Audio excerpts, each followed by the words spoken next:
Hey Barb, I'm looking for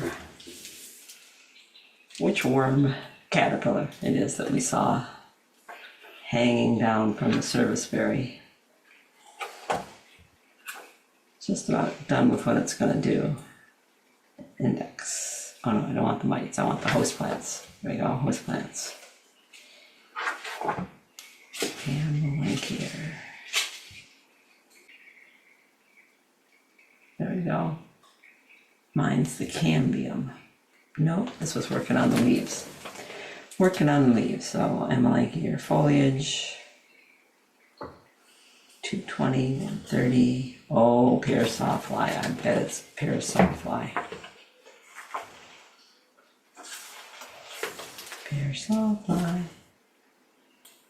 Not the right color though. Well, maybe. Maybe. Oh, it's not a native guy. Where does it go? Into the ground.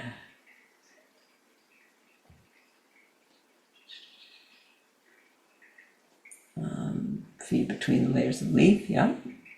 Hatching, it skeletonizes the upper side of the leaf, yep. Turns brown.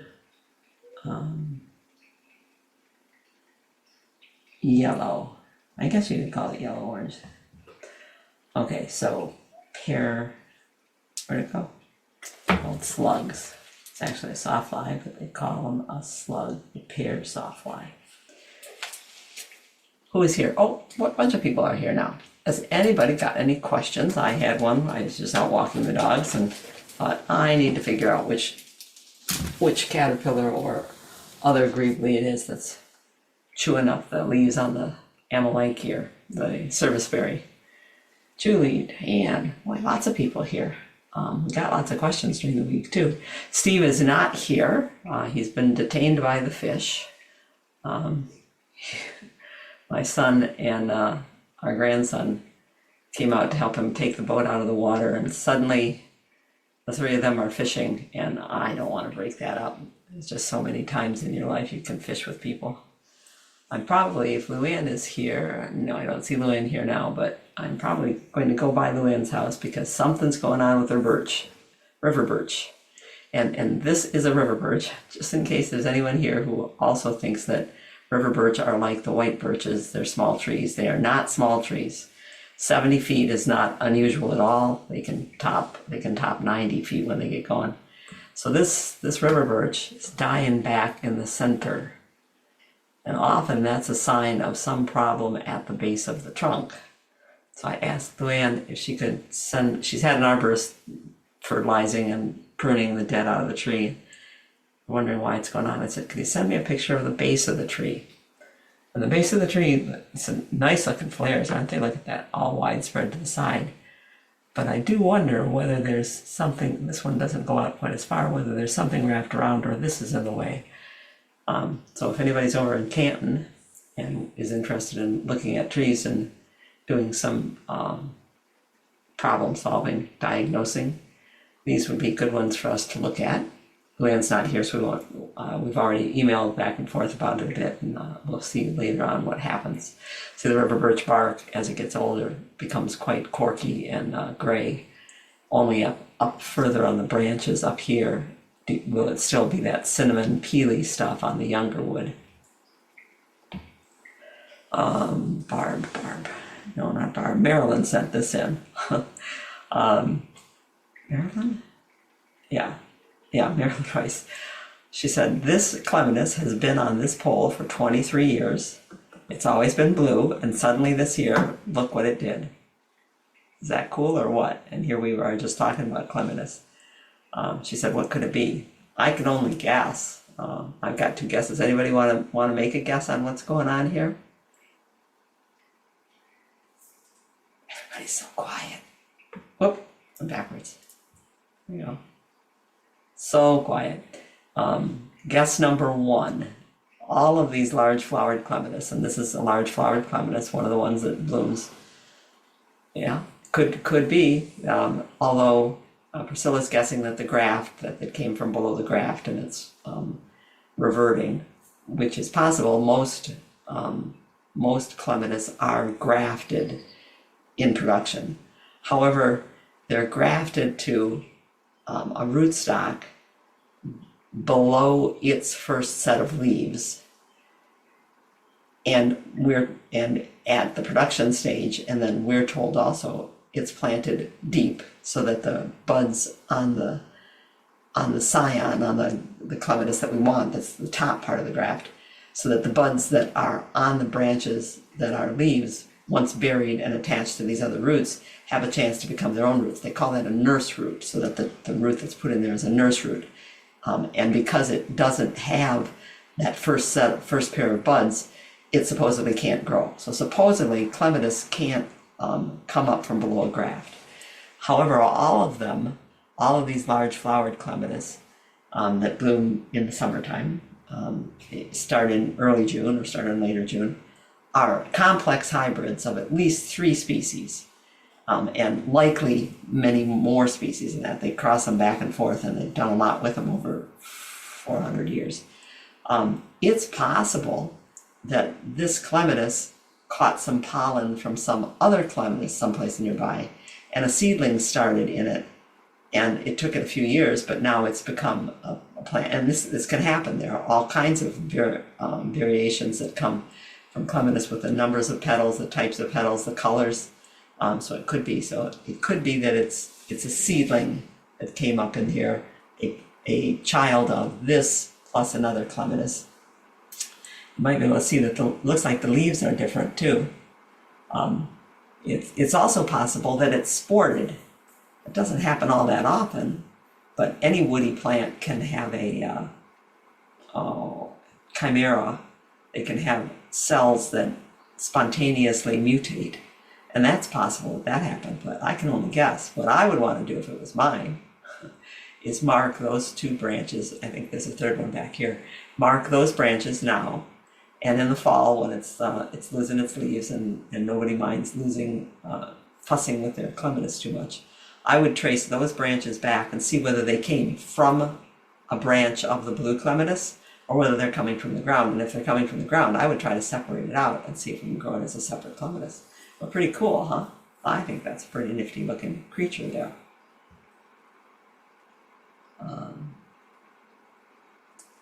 I personally, I've heard people say about peonies and magnolias and other plants that have big flowers, they get upset that they make a mess under the plant. I think it looks quite pretty, at least for the first couple of days when these petals, like on this Ito peony, they're falling and they're not getting they haven't turned all brown and slimy yet. I think it's pretty pretty. This is poison sumac, for anyone who's ever wondered about we have poison ivy in Michigan, and we have poison sumac. We do not have poison oak unless it's been introduced by somebody.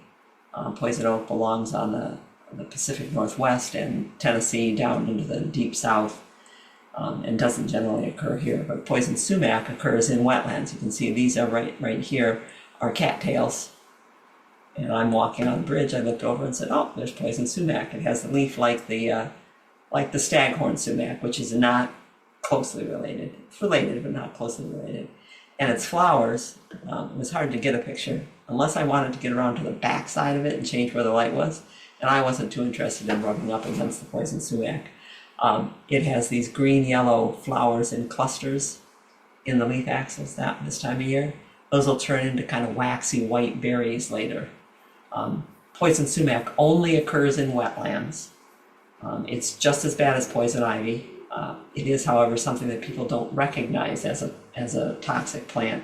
And if it gets thrown into chippers and gets chipped up, people can inhale the oil that causes the rash, and that'll send you straight to the hospital because your throat will close up.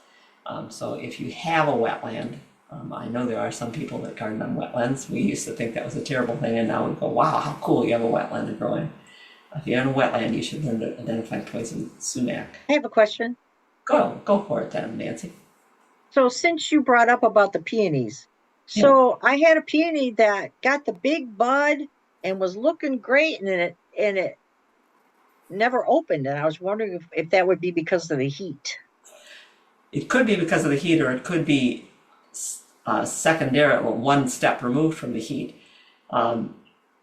Early on, if any parts of the peony, like there's one peony in my yard that all of the buds must have got hit by some frost when they came out early.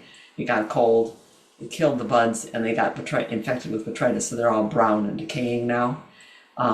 If there are some of those buds on a peony and there are others getting ready to open, if you get some wet, cold weather or some wet, steamy weather, it can be conducive for botrytis to grow, and what it does is it'll infect that bud. You see a little bit of brown on the outside. I saw one yesterday.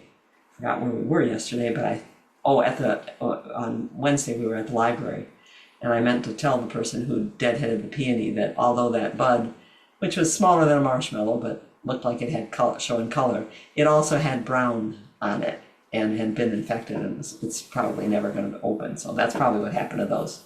It was later. No, it wasn't the little brown one. So like if you look at the picture that you have up right now, you got Yeah. that big yellow one right in the middle. Yeah, like there. That, but if you go up higher to this other one, Like right here. no, to the right, to the right. Yeah. So right up, nope, up, up, up, up, up, up, Up. I don't see up, buds up there. one more. That, yeah, that right, that That's one. okay. It was That's how big the bud was. It was fully grown, and then it just never opened. Yeah, but the rest of the rest of the flowers on the plant had opened earlier, probably, right?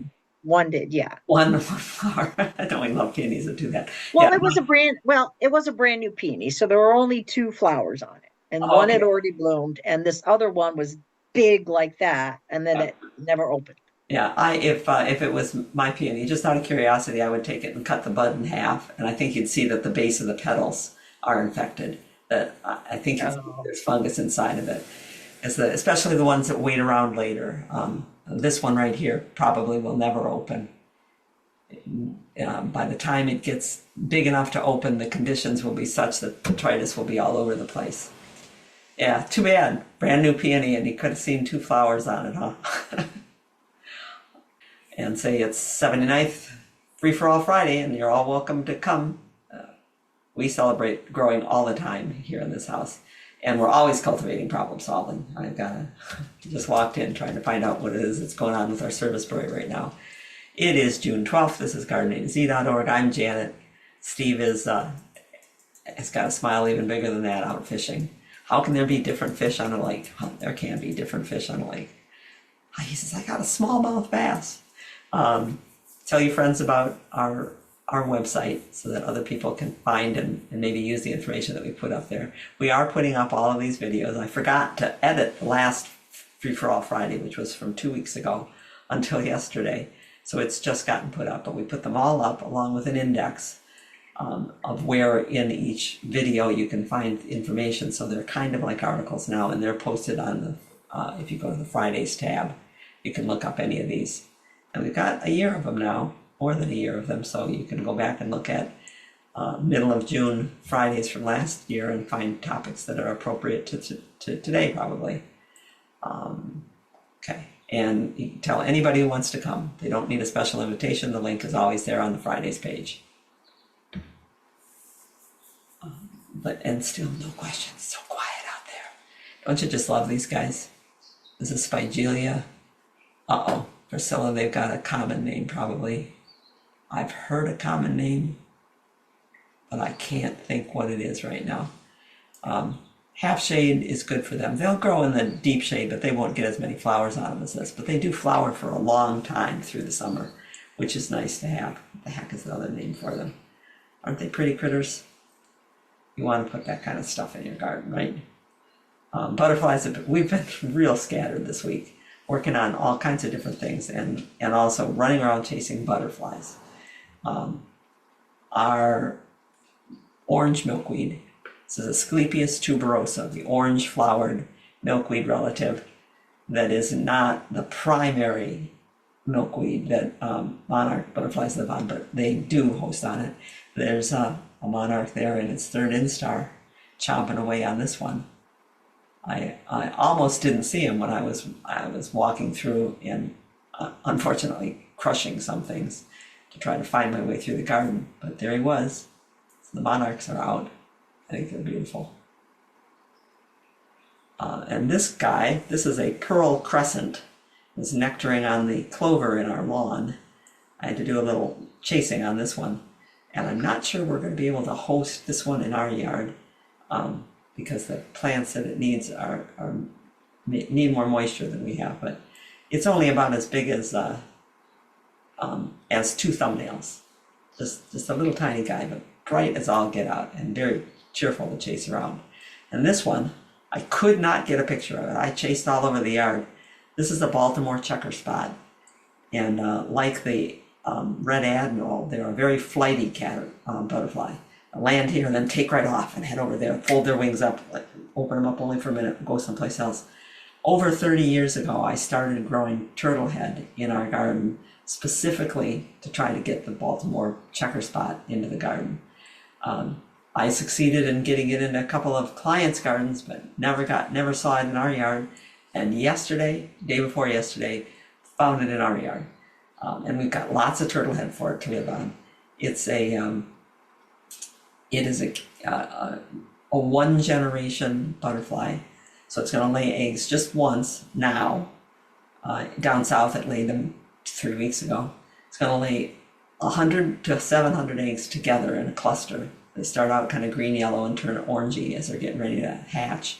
On the underside of the leaves of turtlehead or false foxglove, which you have to have a pretty wild area to grow false foxglove. It's a beautiful plant. I've forgotten what the third one is. Anyway, the caterpillars are going to eat in a communal group with they'll make a silken net as the summer goes on, and they'll only be half grown by winter, but they'll roll themselves up in leaves down at the base of the plants and wait out the winter, and then next spring they'll finish in April and May. They're black, spiny, prehistoric looking caterpillars are very cool, and give us the 1 generation of Baltimore checker spots. So here's one of the reasons that you leave leaves in the garden and you don't pile them on too thick or ask which ones can I take out. How do we know which ones have these little tiny caterpillars in them? Because they're tiny when they spend the winter. Sonia, meanwhile, was very pleased with herself on her walk with her dogs today or yesterday, I think it was today. She is raising, as she always does, a bunch of different caterpillars at home, monarchs and red admirals. This is stinging nettle here. And she'll go out and along the walk, she'll find new pieces of milkweed and stinging nettle to take home to feed to her foster caterpillars. And she says, I hit the jackpot. I got stinging nettle and milkweed and had a couple of eggs on each one. Sure there's no questions? Indian Pinks. Thank you, Priscilla. Indian Pinks is what that Spigelia with the red flowers is called. Ruth, you saw a Baltimore checker spot? Yes. I imagined once upon a time that having a butterfly garden would be kind of like going into one of those butterfly conservatories that you'd walk out and there'd be butterflies all over. And I've certainly seen on Walpole Island with big acres and acres and acres of native wildflower plants that you can have a lot of butterflies. But it doesn't work that way in a butterfly garden in a normal residential area here. Well, at any given time during the day, if you look hard enough, you can find some butterflies out there, but it isn't like there's a whole bunch of them, so it's nice to know that there's different kinds out there. Does the turtlehead have to be the white one, Nancy wonders? No, they call it the white turtlehead. It's Chelone glabra. Chelone glabra has a white form and a pink form. Most of us grow the pink form in things like hot lips. And that's quite acceptable. I found that out when I planted it in clients' gardens, and they got the Baltimore checker spot, but I didn't get it in my yard. I have been awed by this is my driveway just outside my garage. And when I sweep out the garage and the apron of the driveway, I sweep off these mounds. And I've been thinking about them a lot. These mounds are sand that these ants brought up 1 grain at a time, and you know they did it overnight, cleared that entrance and did that mound. Well, then I come along and sweep them away. They're just going to put them out again. But where's that sand coming from? It's coming from under my driveway. Is this a little bit like the legend of the bird that visits the mountain once a year and sharpens its beak on a rock? And when that bird has worn down the entire mountain, that's how long it takes for X to happen. I wonder whether each of these handfuls of soil coming up from underneath my driveway, how long it would be before that would actually undermine part of the driveway. Maybe even more so than roots would. Been working with seed this week because it's just magic to grow things from seed. On the 1st of June, I put some rue seeds. That's Ruta graveolens. It's a Mediterranean old world evergreen herb, and it's in the carrot family. We want to grow it because we grew it at our old house. It is up earlier than dill and maybe earlier than fennel. So the black swallowtail butterflies, when they first come out in the spring, have something for sure to go to. So we want to grow rue. So I got rue seed. I couldn't find any rue plants. I closed them up in a folded over paper towel, put that in a piece of plastic, and on June 1st, I let those sit there at 70 degrees. This is one of the seeds that germinates at 70 degrees. And already on June 6th, so 5 days later, the seed had sprouted. So I transferred it to a couple of cell packs. I also grew calamintha. Calamint is a mint family plant, white flowers. There's a blue flowered form, which really it's kind of a washed out blue-gray color. Calamint blooms late along with the asters, and it just blooms its heart out and the pollinators love it. So I'd like to grow some of that. So I washed out our cell packs and put some 10% bleach solution into their holders, and then soaked them for a few minutes in 10% bleach solution because I don't want damping off. I don't want these seeds to germinate and then get infected right at ground level by a fungus and die back. And filled them with, unfortunately, I didn't have any potting mix. It's real fine stuff for seed starting. But these are in there. There's a seed there. And I'm watching them start up now. I took other seeds. This was, what did I put over here? Columbine. I'm seeding columbine into an area that I've just gotten done killing off the plants that were there. There was a kind of a mix of yellow archangel that had crept over from the neighbor's house, some dayflowers, some sweet woodruff, and now I'm putting down some columbine and letting them start in there. And as long as I remember that they're there, which we remember because we take pictures of things like the package and the place where we are, then I'll watch for them to come up. Just like at the zoo, sorry, I'm still after many years gardening at the zoo, unable to say that now I garden at the library. At the library, in one part of the garden, these were coming up, and someone said, well, I'll pull the weeds out there. I said, well, be careful with those weeds. There is crabgrass coming up there, and there is a tree of heaven coming up there.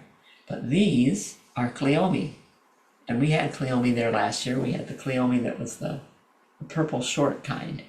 It'll be interesting to see which kind comes up here. We'll just thin those out, because we don't need to have 12 of them coming up all together, and see what they turn into. I consider it kind of like Christmas.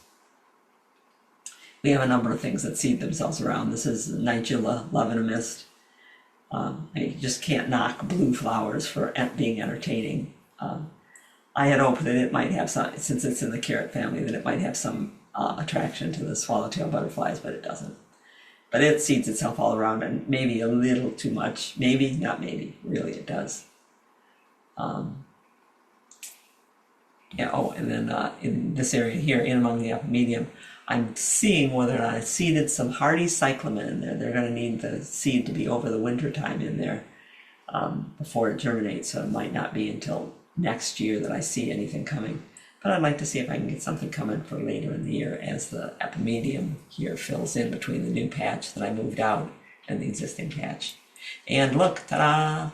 Took it 5 years, but our climbing hydrangea is finally up off the ground and has side branches that are blooming, so it's going to get increasingly pretty each year now.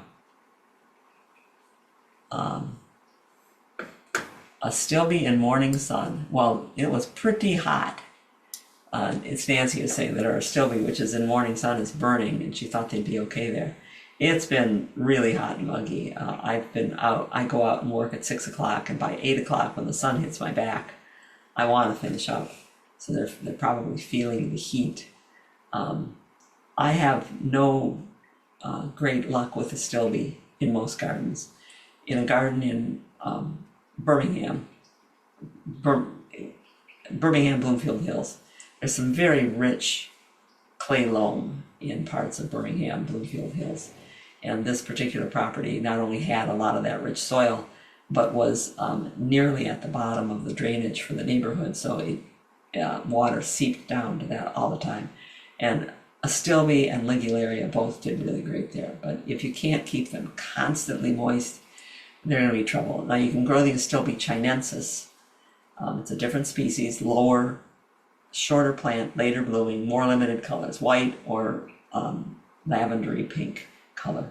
But Astilbe chinensis is much better in a drier area, and you might be happier with that one. I think somebody's been working on crosses with it, but most of the Astilbes that we fall in love with are crosses made by George Ahrens in a German nursery, and they're called the Ahrensii hybrids for George Ahrens. And most of those are very dependent on water.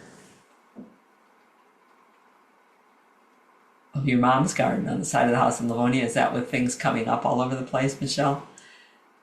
I just think it's great. We've one of the plants that I need to get back into the garden, and I need to get some seed and get it out here, is the fancy impatiens.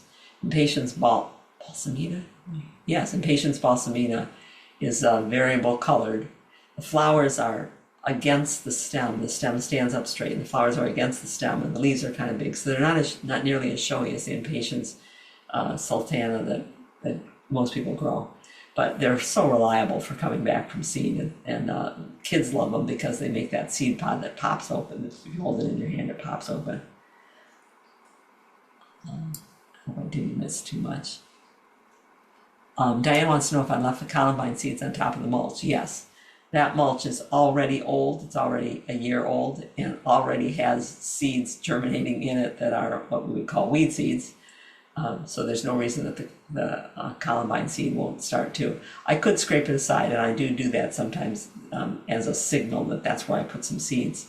But I'm pretty sure I'll be able to see those coming up. They have a pretty identifiable leaf structure.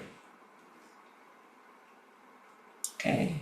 All right, but we do drive people crazy because, I'm out there seeding, and I was talking to a neighbor who was walking by about what I was seeding in, and when he came back from his turn and made the return trip over his walk, I was deadheading, and he says, "And now you're preventing seeds. I thought you would like the seeds."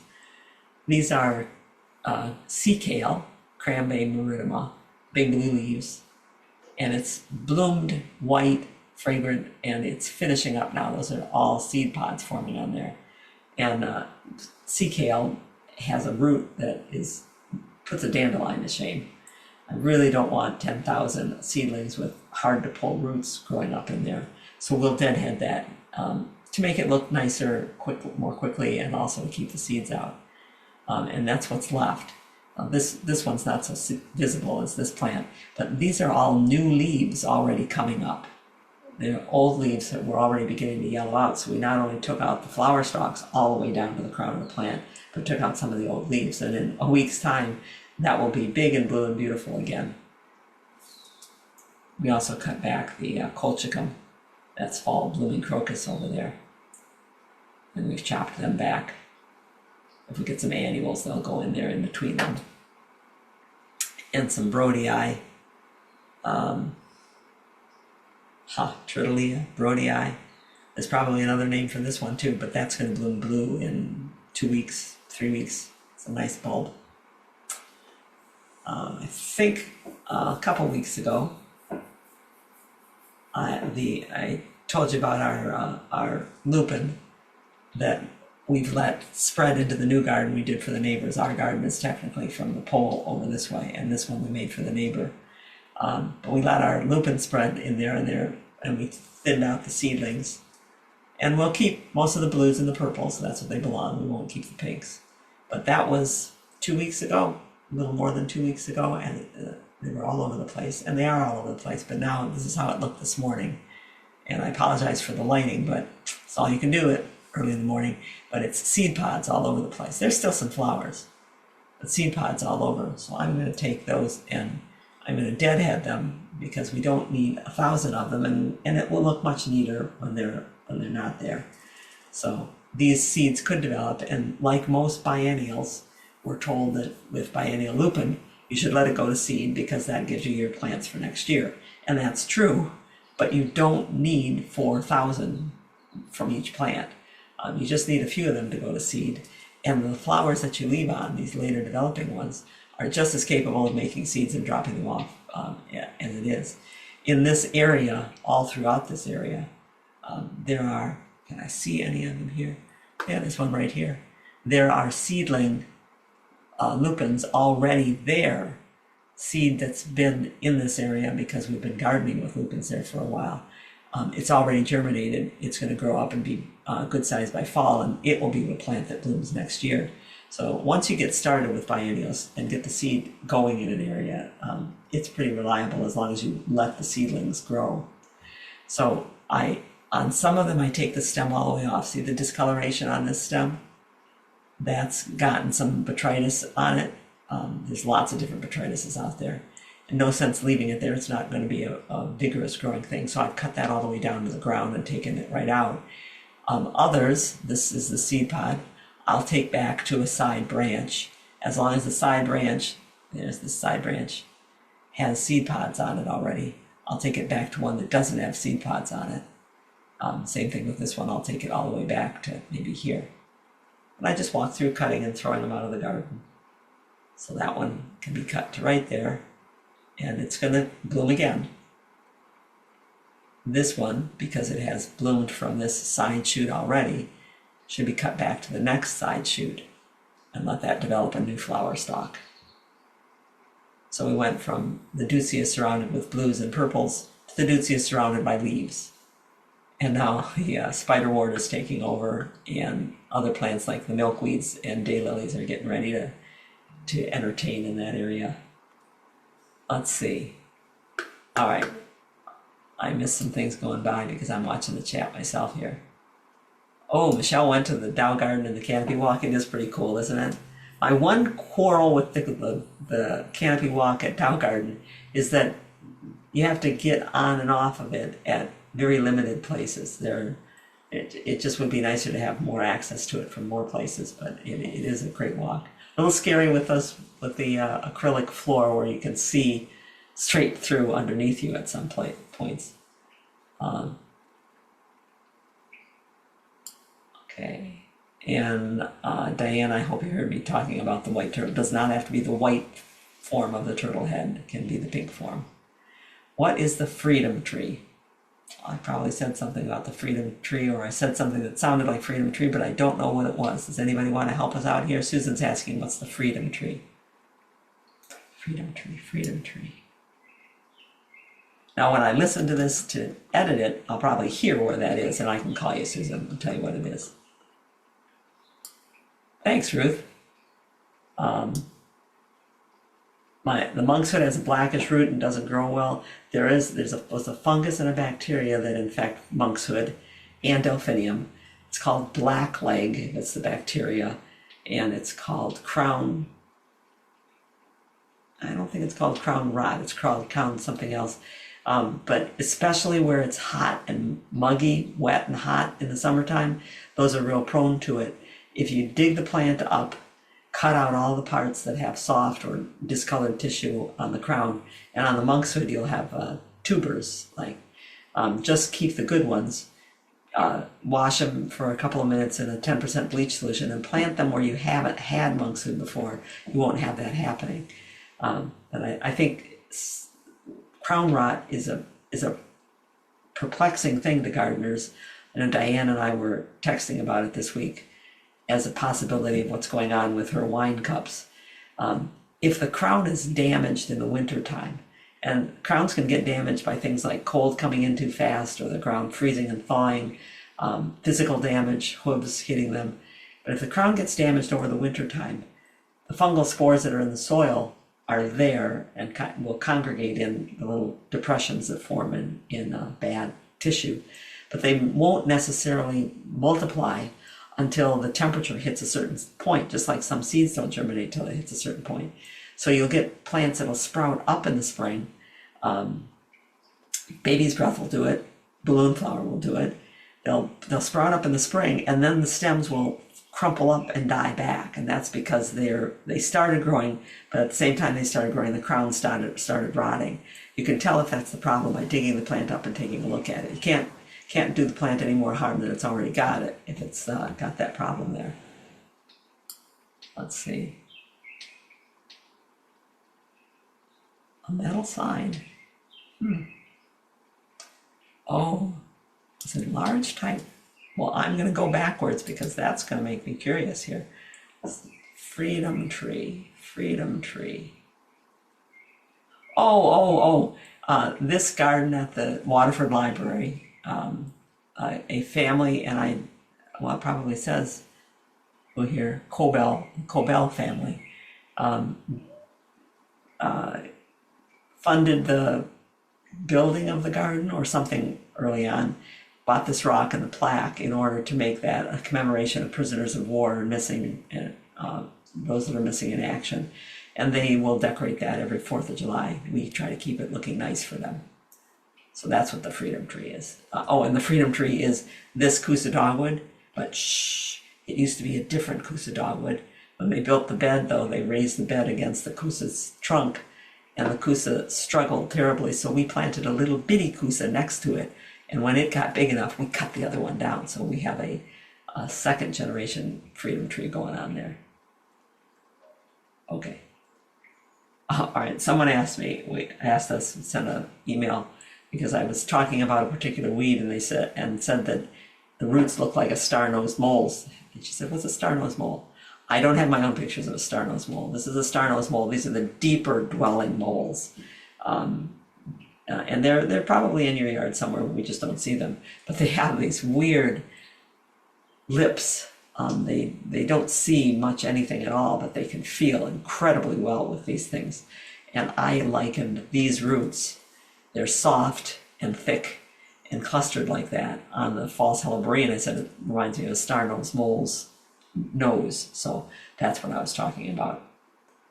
And that got me back on the weeds. Definitely the crabgrass is out now. It was here and there last time that we talked, but it is now all over. And if you had any crabgrass at all there last year, or within the last 20 years, because crabgrass seed can live 20 years in the soil easily, you have a whole bunch of little crabgrasses coming up. They're annuals. They have fuzz. It's identifiable that way. And you want to get crabgrass early, because as these extend themselves, they root from each of the nodes where the leaves come out, and it gets a lot harder to take this flat thing that looks like a giant Alaskan king crab laying on the ground. And while we're on the topic of weeds, I might as well get back into dandelions. So I think I told you that I've been digging dandelions. I think I dug dandelions last year in our lawn. I might have missed a year though. But last year, at the end of the summer, we had a really bad drought, and we don't water, so our lawn thinned out, and the dandelions got worse. So I've been going out every morning and digging dandelions for an hour or so, and I've been struck by a couple of things about them. One, people complain sometimes about why my plants get all of these diseases and stuff. Please note that dandelion also gets leaf spot diseases on it.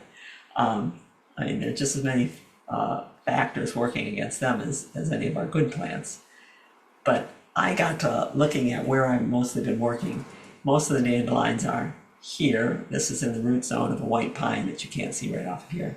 And here, root zone of these couple of spruces that are over there. But here and here and here throughout, we have a lot of Dutch white clover. We've been encouraging it. And in the Dutch white clover, there are few to no dandelions. Does that mean that during the drought they were able to close in over the open spaces more effectively than grass and keep the dandelions from germinating? Is there something chemical going on between clover and dandelions that they don't like each other? I don't know, but it tells me I'm going to encourage more clover in the yard. you might be able to tell, that the clover is higher than the lawn. We cut our lawn at 2 levels. We cut the center part of the lawn as high as we can cut it, as high as our mower will go. We cut the paths around the edge of the garden lower, and that's where we walk most of the time. But with the clover in the lawn, I've mowed through some of the patches of clover that were blooming, mowed the flowers off, left other flowers to bloom.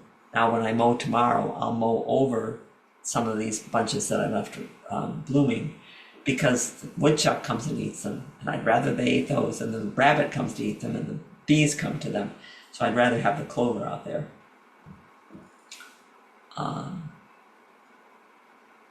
Your clover died out. It might maybe a little bit shady. Clover doesn't like it in the shade too much. But I wonder whether it needs an inoculant too, like the peas do. Never really thought about that. We got our first clover. I just dug it out of my son's house, and that had brought with it the bacteria that make the nodes and help the clover live. So you might want to dig some up from the yard that's doing well and just divide it into pieces and start a couple pieces, see if they do better. Banner year for the white pines. These are all the male cones that have fallen off of the white pine after releasing their pollen to make cones, so it might be a heavy cone year again. But look at, that's solid bugs. It's not pollen, that's the cones themselves. And there's so many of them that in the heavy rain the other night, it came down the neighbor's driveway and washed whole barrels full of cones down, living mulch. And using living mulch, we were talking about this a little bit last week. This is the side of my driveway. I have no intention of growing grass underneath trees or having an extra bit of grass anyplace in the yard. And it was heavily populated with these plants, here, here, here. That's a native annual, self-sowing, called dayflower. And the first year that we were here, I said, fine, stay in there, you're covering that space, that's fine with me. And notice that the flowers, they're just beginning to flower now. Blue flowers only open in the day, dayflower. In the fall, later in the summer, these patches were just loaded with bees. I said, well, good, it's a good pollinator plant. So I've left it, but it is pretty, it spreads pretty aggressively into other areas, and I don't want it everywhere. So what I've been doing is using it throughout most of this area as a living mulch. I let them come up each year until they start to flower. And then I just grab them by the handfuls and pull them out. They pull out very easily because we've got, they're growing right in the mulch for the most part. I toss them behind me onto the driveway. I take out all of those. It's a little ditzy taking them out of the Solomon seal and lifting up the skirts of the big Heuchera villosa to make sure you get the pieces out. But if I miss them, I can pluck them out later. But I take them out, and now I fill those spaces with mulch. So I used the plants as mulch until I could get in there with mulch. And then I take all of those pieces that I pulled out, and I put them, this is a bed that I'm smothering in the backyard. They just compost quite nicely. So living mulch is mulching and keeping other seed, because very little comes up in there. There might be a geranium here and there. There might be a piece of chickweed here and there, but for the most part, it is solid dayflower in there. They do a good job of mulching the area. Other living mulches that we've used are impatiens glandulifera. It's a 6-foot tall impatiens that we've grown over the years for the hummingbirds.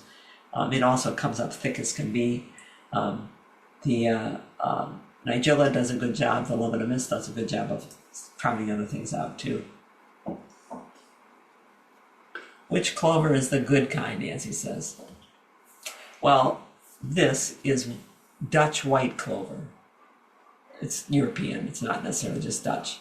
And that's what you most often find. It comes it used to come in all seed mixes because it was a good nitrogen builder before we started fertilizing lawns so heavily. But there are other clovers like red clover, which is pretty, but is not so good in lawns because it's taller, bigger leaved, bigger flowered too.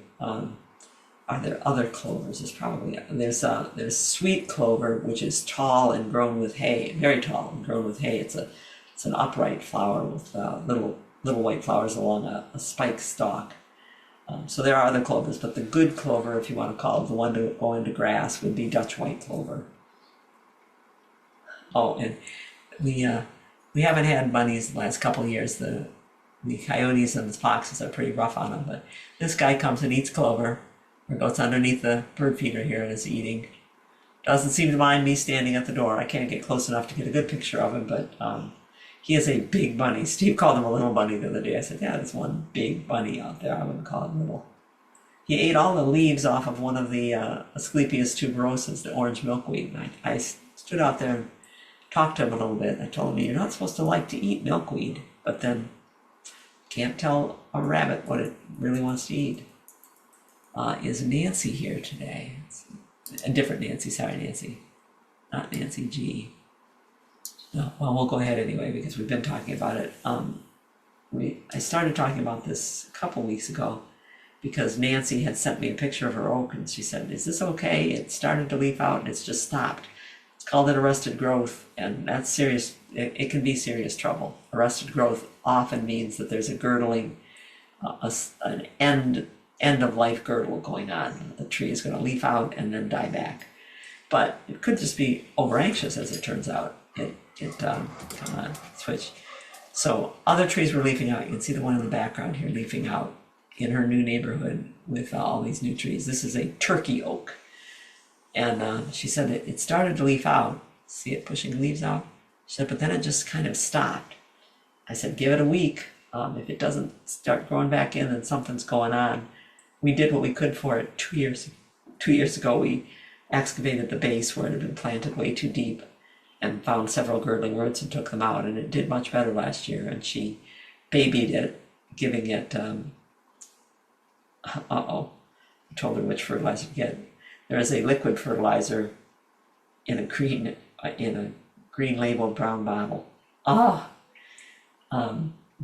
It's a liquid form of nitrogen, heavy nitrogen, and she was feeding it a little bit of that through the year because it had such a restricted root system. But I said, unless those leaf out in a week or so, they're going to starve. The tree's going to starve.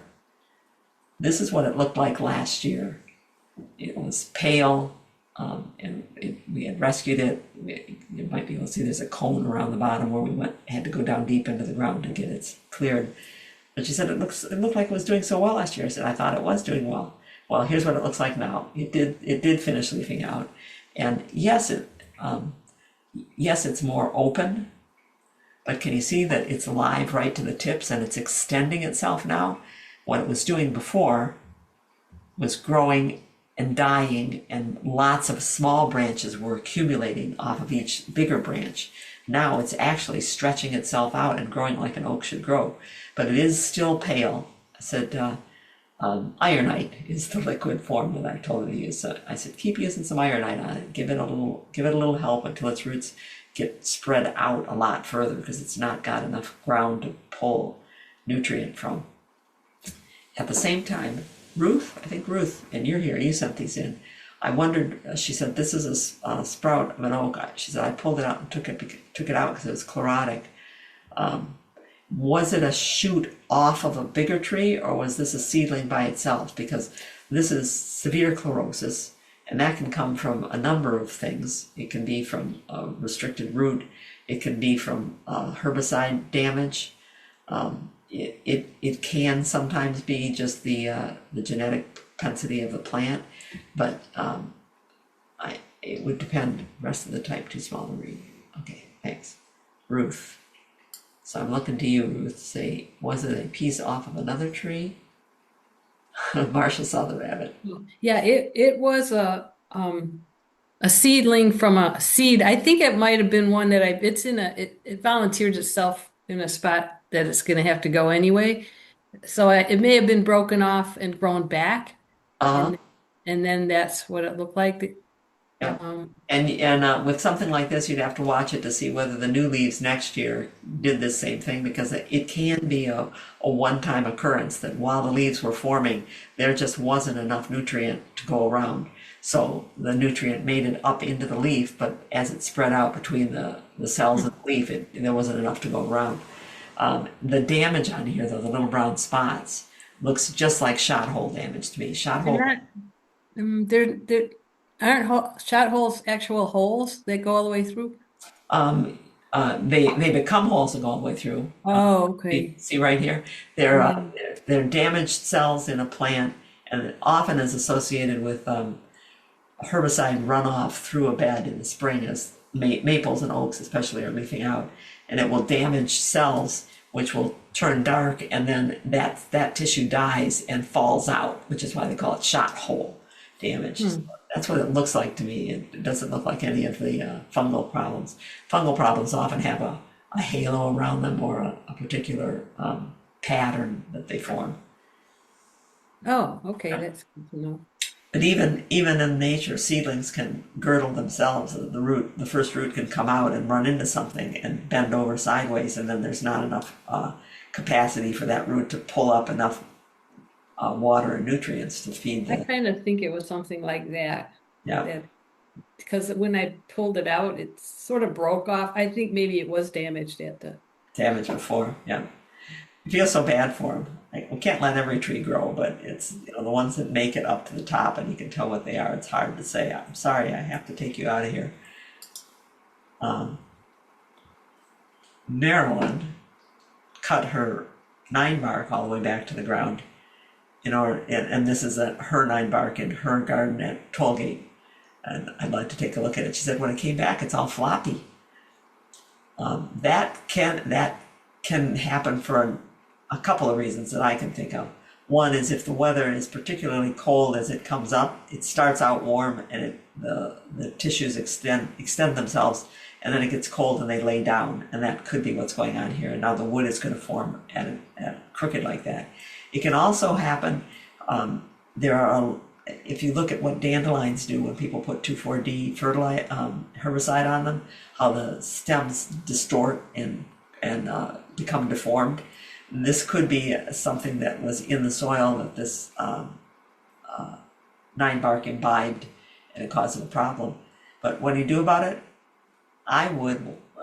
There is the chance that this laid horizontal branch is now going to branch all through the summer with a lot of straight up pieces off the branch, which is not going to make a very attractive but much wider shrub than it would have been otherwise. I would probably early next spring cut the whole thing back again and give it another shot at coming back again, because for the most part we don't need shrubs that get, especially 9-barks, that get even bigger than they were, spread out even wider. The yellow one and the red leaf one. Clover, are we talking about, Nancy? The yellow clover and the there are some plants that have a leaf that looks like clover, but they're sorrels or oxalis. And there is a lawnweed, another clover relative called black medic, very similar leaf, smaller, with yellow flowers on it.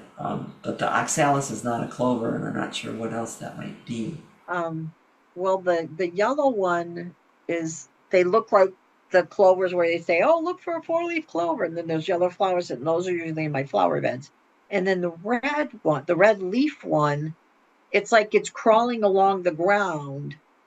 Yeah. And it has a little yellow flower on it. Yeah, those are both sorrels. And the flower, rather than being a thimble-like, where it's round with lots of little flowers clustered around its spherical, almost spherical form. The oxalis has 5 yellow petals that open out flat. And there is a oxalis that runs, it's wood sorrel, and it has that reddish tinge to the leaf. And there's an ornamental form sold that's called Queen's Clover. It's not a clover, but that's what they call it. And I think that's what you're looking at, are oxalis, or sorrels. Why don't we see sassafras more often? If you look for it, you do see it. Here in my neighborhood, which is a pine oak barren, lots of oak trees, sassafras is one of the native understory trees, and it's here and there throughout the neighborhood, but people don't recognize it as anything special. It's just that tree that was there to begin with. They don't grow readily in containers. They're real fussy about where they will grow. So nursery people don't, for the most part, fuss with sassafras. You find very few of them for sale. But where they grow, and in our neighborhood, it's quite beautiful in the fall as the ones that are arrayed in various places grow. We've tried to move one from one of the neighbors onto our property because they do sucker off of their roots, and it involves digging up a suckering piece of the root. And we came close with one of them, but they're a little fussy. We'll see whether we can get one. But hard to grow in a nursery situation, and not all that well known by people. Once they see them, they love them, but they just don't know what they are. Sonia asked about these hydrangeas earlier this year. Was it this year, Sonia? Man, time just goes by. We pruned these panicle hydrangeas for her, and she's wondering if she should break off the shoots coming from the bottom. Yes, you can, you should, if you want it to grow in the form that we pruned it to. But I always try to leave at least one vigorous shoot coming from the base of a panicle hydrangea somewhere, because as we've shown you before, there's borers that can get into the canes, and if they get in, then you're going to have to rejuvenate that anyway, and it's nice to have another one to come up. So you might want to leave one of them there and just break off the others so that it doesn't look so bushy, but looks more like a tree form that we gave it. Yeah, I'm glad to hear that Jeff was able to move them. Our friend David moved some too.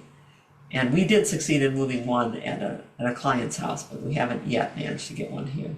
Littler is better. Start with littler. Yeah, so those suckers, they are useful. I think we could use one that's going over this way, which is why I would probably leave this one. So that should something happen to any of these trunks, we have something that can fill out the other side of the plant. This is what I was looking up when people started joining us here. This might be pear slug or pear sawfly. It's on serviceberry, and it's skeletonizing the leaves. Yesterday or the day before, I was walking underneath a tree, and one of them was dangling down on his little threads. I missed catching him, which would have made it easier to identify what they are, but I'm pretty sure they're pear slugs chewing away on the leaf. It's not seriously injuring the tree. It's not losing that much leaf surface. I'm afraid we're going to have a dog noise too today. At Sonia's house, our daughter Sonia doesn't have two N's in her. Just like Parkinson's sometimes gives two N's to her name. We told some of you about the construction that started at the house behind hers. This is her yard. This house and one we can't see over here are on the side street, so they're turned 90 degrees to her house. And this house, the grandkids that inherited sold it, and it's being torn down, as often happens in 1940s and 50s neighborhoods, and a new house is going to be built there. So they started building, and Sonia said, my gosh, they're digging right next to my fence. What are they doing back there? Right next to the fence.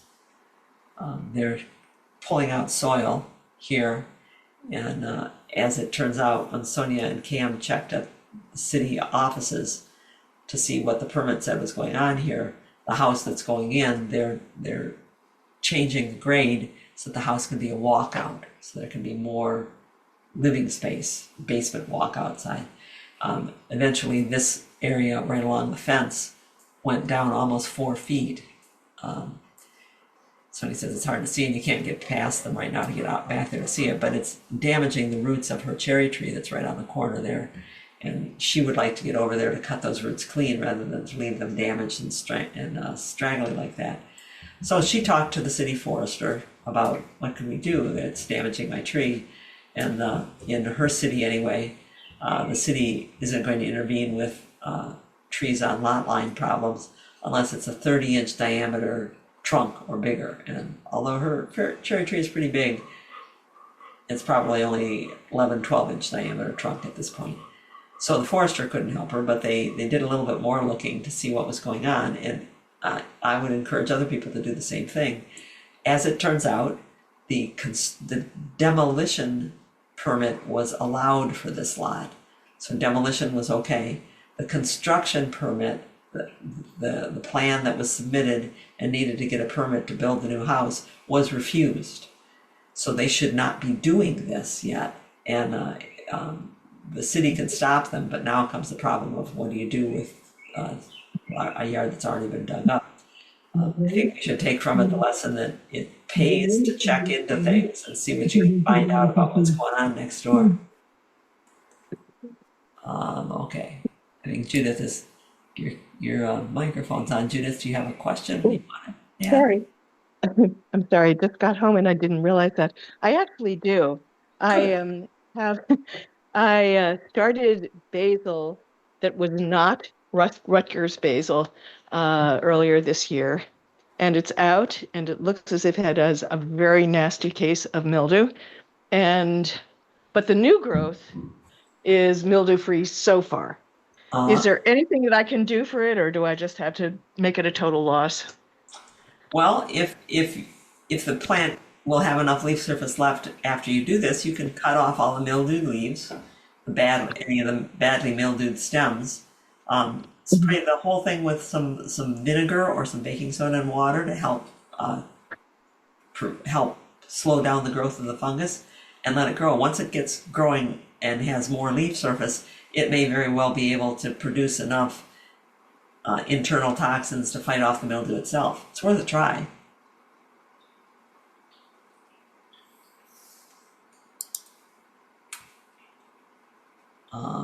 Any questions? No questions. You guys probably have to help me out because I think that's all. Yeah. Okay. Yeah. Oh, actually, can you tell me the concentration of the vinegar and baking soda? Baking soda. Trying to remember how much baking soda. We put in 2 tablespoons of baking soda into a gallon of water and added a little bit of soap to help make it spread out and stick. And it was a Cornell University thing. The vinegar, you're putting in just a little bit of vinegar, and to a quart of water, we were putting in a tablespoon of vinegar and a little bit of soap just to help make it stick. Those were black spot and rose disease, leaf disease preventions that we were having when Sonia was very big into growing roses when she was a kid in the garden, and they worked pretty well. Baking soda is a good mildew. It can burn leaves at a high concentration, though.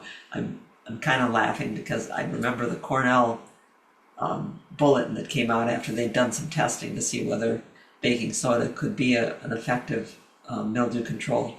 That there was a line someplace in the bulletin that said basically tested in a place where you won't see, kind of like spot remover on furniture. Tested in a place where you won't see first, and make sure that it's not going to burn that particular plant.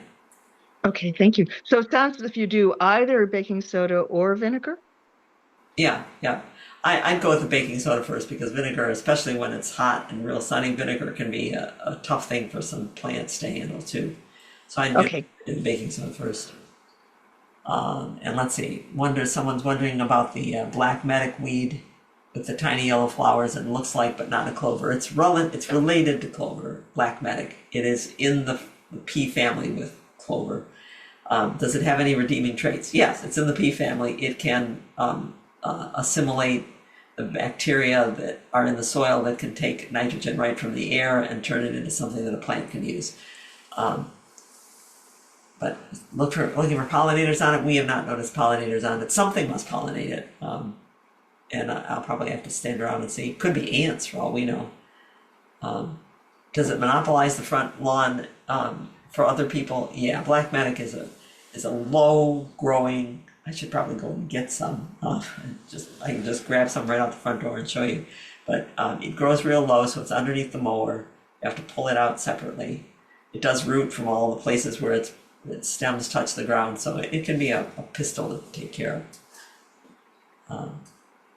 And I think our Dutch white clover beats it, if only because it's taller. I think it doesn't totally push the medic out, but the medic can't get into big stands like the Dutch white clover does because it's being shaded out by things taller than it is.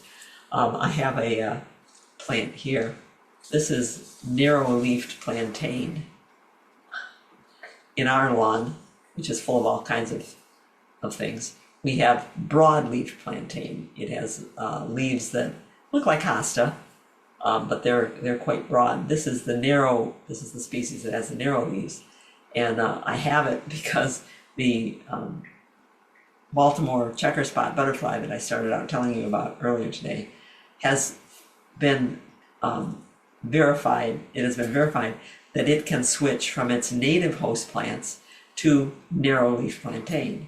They first noticed it in Connecticut, and they notice it keeps going, and that's a good thing because turtlehead is hard to keep growing in developed areas, and it's also something that deer eat a lot, so we're losing the turtlehead stands. So I thought, I wonder if there's a place that I can get some narrow-leafed plantain started. I need a sunny spot somewhere. You'd know it in your lawn after you mow. In no time at all, these nobbins are sticking up again from plantain. That's the narrow-leafed kind. If you got it, it might be something that the Baltimore checker spot can live on. And you might want to take a look under the leaves and see if there's anything on it. I was walking the dog today and said, oh, look, Dawn has it in her lawn. I'll take a piece home. Plantain is good to relieve itch, says Nancy. I know what one thing plantain is very good for is a bandage. If you scrape your hand outside, just take a plantain leaf, roll it up, and crush it so that there's some oozing of the plant juices, and wrap that around your hand. Just put a piece of masking tape around it. It's amazing how quickly things will heal with the antibiotic properties of plantain. Not a native plant, but has good properties, that redeeming qualities.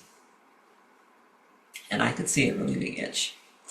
All right, now I am out. We've been scattered all over the place this week. What else has been going on that I could tell you about? But it'd be better if you would tell me about things. Oh my gosh, the locusts have just been shedding their flower parts like crazy. And those things, when they get wet in the rain, turn into kind of concrete in crevices. They're hard to get out. I've been sweeping a lot this week to keep those out of the way. Let's see. I don't think I missed one here. Let's see. Do deer eat more? It's a good question, Michelle. Michelle says she's been told that deer are more prone to eat more native plants than non-native plants. Do I have any experience with that?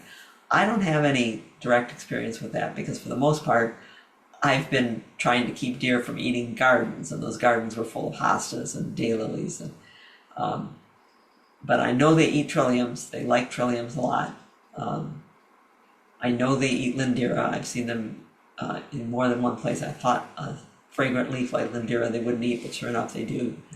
I know they eat the pagoda dogwood. Move right in on that turkey and eat it.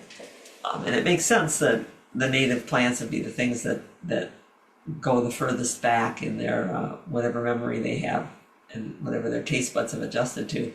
But I don't know whether more than, because they certainly seem to like tulips and hostas a lot.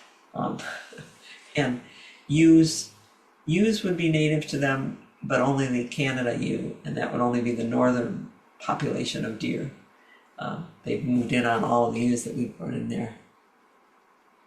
Ruth is saying that spicebush is one they don't eat. That's exactly what I thought, Ruth, but I have seen them devastate lindera. Really? Okay. Yep. I thought, oh good, here's a native plant they don't eat, and we'll put it out there, and they stripped one completely in a garden, and I had to be convinced that it was a deer by the owner's trail cam that showed me the deer actually standing there eating it. But now I just saw a hedge of them at a garden in Birmingham that had been obviously eaten all down, have the definite cuts that deer make. Now, they might not be their favorite food. There are things that they eat first, and then there are things that are called starvation food. The DNR guys have told me that when deer die of starvation, and sometimes they look in their stomachs to see what's up, they'll find that the deer have been eating pine and eating spruce because there was nothing else, but it didn't stop them from starving because it's not good food for them. So there may be things like that. Ruth, your hand is still up. Do you have another question?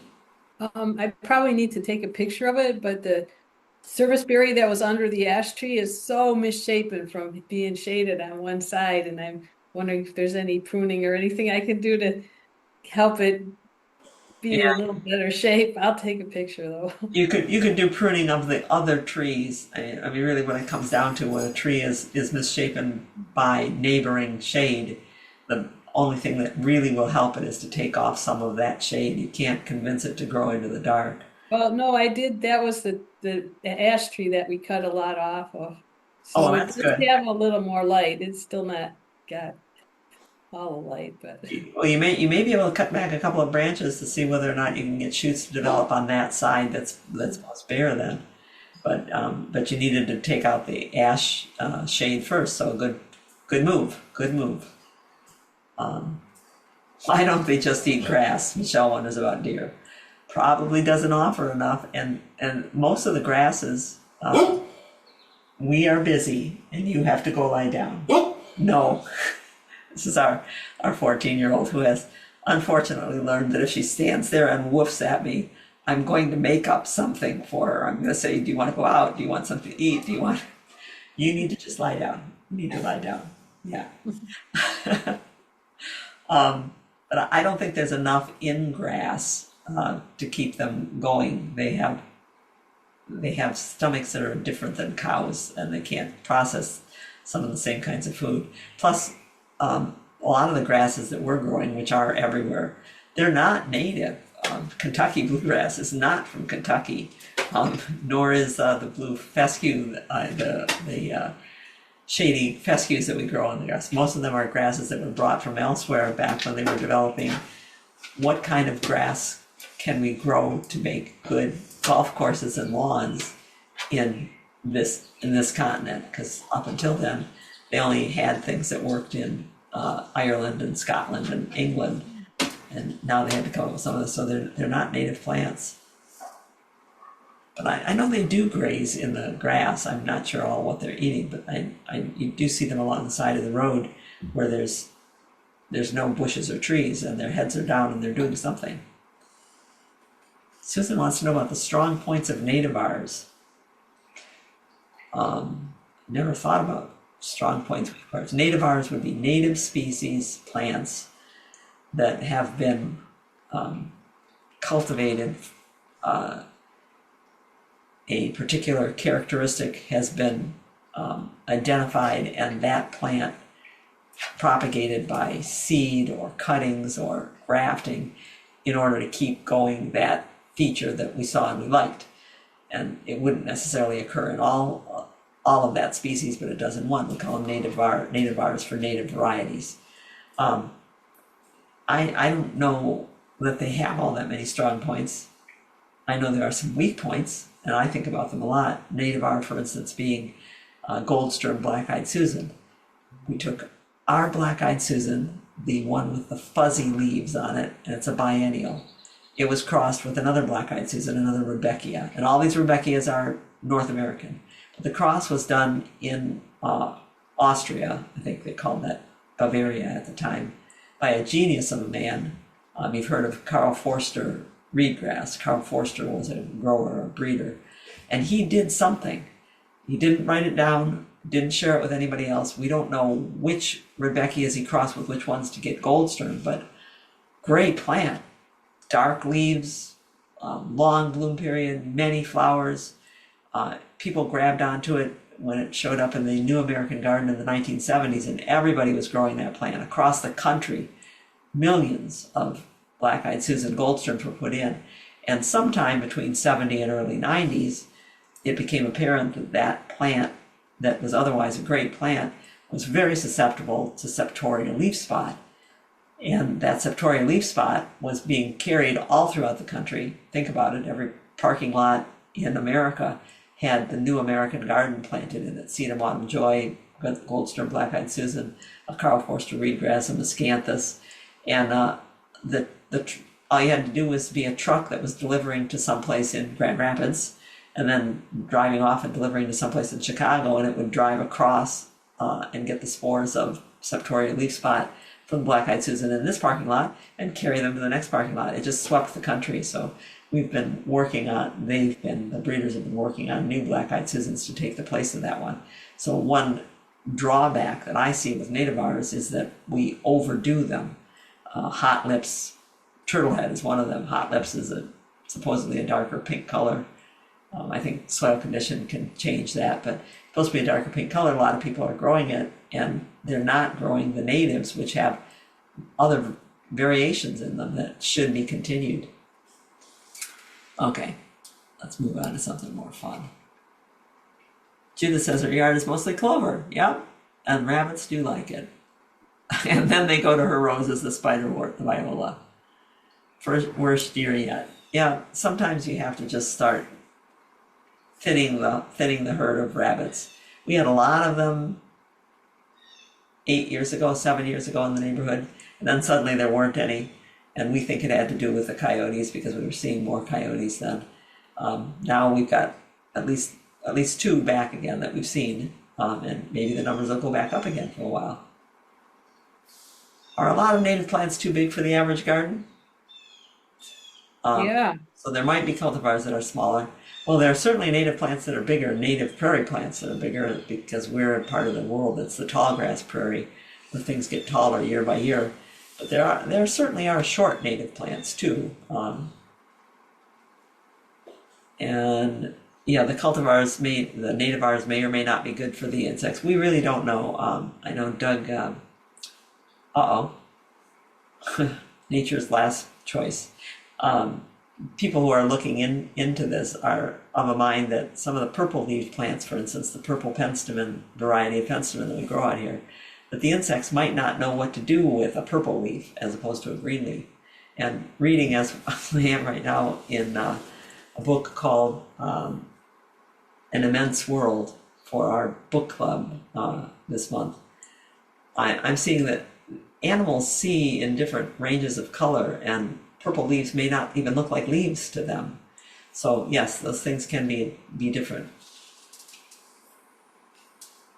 Nancy was wondering about the white pine seeds. They're not cones later in the year. They're what I showed you on the driveway. All of the yellow on the driveway were the male cones. On a pine tree, you have a separate female cone that develops into the pine cone that we're used to seeing with the scales and the seeds. But there's also smaller itty bitty cones that develop the pollen early in the year, and that's what's on the ground right now, where all those male cones have been shed after releasing their pollen, and that's what's on the ground right now. But they're not the same cones as those are the female cones that develop the seeds. Okay, it's after 8 o'clock anyway. I was going to say, unless somebody else has a question, I have nothing more I can tell you about right now. So I will see you all or talk to you all in a later meeting. We'll have a Free4All Friday next Friday, June 19th. And tell some friends, come on there. I anticipate by June 19th we're going to be hearing all about leaf spots. There are crab apples in our neighborhood and that I drive by that are already nearly defoliated. And that probably has to do with how long a cold, wet spell we had a while ago. And I'm seeing sycamores and plane trees that have not leafed out barely at all yet. As you saw with Nancy's oak tree, a lot of the oaks were late. I think we're going to be seeing some problems next time. So you might want to take some pictures and share them with us so we can tell people what's going on. Thank you, everybody. Have a great weekend, and we'll see you the next time.